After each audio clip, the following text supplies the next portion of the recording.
Hi friends, అందరు ఎలా ఉన్నారు? ఇప్పుడు బ్రెడ్ హల్వా ఎలా చేయాలో చూసేద్దాం మనం. ఫస్ట్ అయితే బ్రెడ్స్ ఇలా అంచులైతే చాక్తో కట్ చేసేసి వాటిని మధ్యలోకి ఇలా కట్ చేసుకొని పీచెస్ లాగా కట్ చేసుకొని పెట్టుకోవాలి. అలాగే మన దగ్గర ఉన్న బ్రెడ్స్ అన్నీ అలానే కట్ చేసుకోవాలి.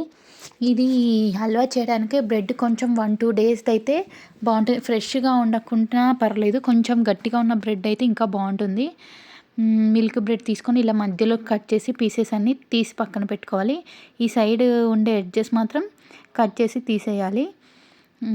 ఫస్ట్ అయితే ఇవన్నీ ఇలా పీసెస్ చేసి పెట్టేసుకుందాం ఫస్ట్ మనం. తర్వాత అయితే స్టవ్ పైన బాండ్లీ పెట్టుకొని వీటిని డ్రీ ఫ్రై అయితే చేసుకోవాలి. వాటికి ఆయిల్ అయితే వేసేసుకున్నాను నేను బాండ్లీలో. ఇష్టం ఉంటే గీ కూడా వేసుకోవచ్చు, బట్ నేను ఆయిల్ వేసేసి వీటిని అయితే గోల్డెన్ బ్రౌన్ వచ్చే వరకు మంచిగా రెడ్గా వేయించేసుకోవాలి. ఎందుకంటే ఇవి ఎంత వేగితే హల్వా కలర్ అనేది అంత బాగా కనబడుతుంది. అందుకని మంచిగా రెడ్ కలర్ ఇలా వచ్చేలాగా మంచిగా వేయించేసి అన్నీ ఇవి పక్కన పెట్టేసుకోవాలి. ఇవన్నీ మొత్తం వేగిన తర్వాత ఇవన్నీ పక్కన పెట్టుకొని కొంచెం చల్లారనిచ్చిన తర్వాత చిన్న చిన్న పీసెస్గా కట్ చేసుకోవాలి వీటిని.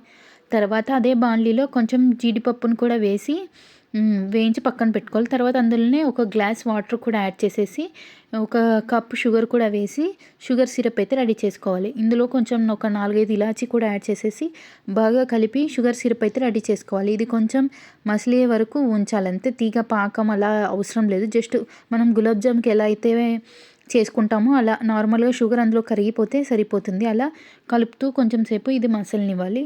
ఇది కొంచెం బాగా మసిలి షుగర్ అంతా కరిగిపోయిన తర్వాత మనం ఫస్ట్ కట్ చేసి పెట్టుకున్న బ్రెడ్ పీసెస్ అవి వేయించి పెట్టుకునే ఉన్నాయి కదా బ్రెడ్ స్లైసెస్, అవన్నీ కూడా ఇందులో వేసి బాగా కలిపేసుకోవాలి. ఒక్కసారి కిందికి మీదకి అంతా మొత్తం ఆ షుగర్ సిరప్ అంతా వీటికి పట్టేలాగా కొంచెం మంచిగా కలిపేసుకోవాలి.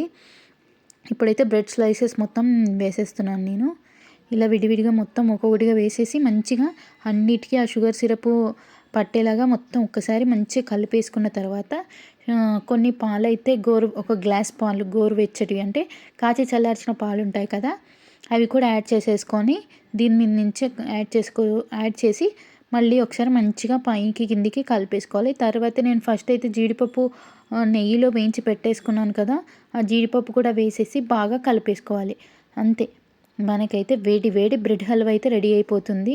ఇది చల్లగారిన తర్వాత తింటే ఇంకా టేస్టీగా ఉంటుంది, చాలా బాగుంటుంది. ఏదైనా ఇంట్లో అకేషన్స్కి, ఇట్లా బర్త్డే పార్టీస్కి ఎవరైనా వస్తే ఎవరికైనా సర్వ్ చేయడానికి ఇది చాలా బాగుంటుంది, చాలా టేస్టీగా ఉంటుంది, ఇంకా త్వరగా ఈజీగా అయిపోతుంది. ఒకసారి అయితే ట్రై చేయండి, చాలా టేస్టీగా ఉంటుంది. పిల్లలు కూడా చాలా ఇష్టంగా తింటారు. Okay friends, thank you for watching. Like, share and subscribe. మా పిల్లలైతే చాలా ఎంజాయ్ చేస్తూ తిన్నారు.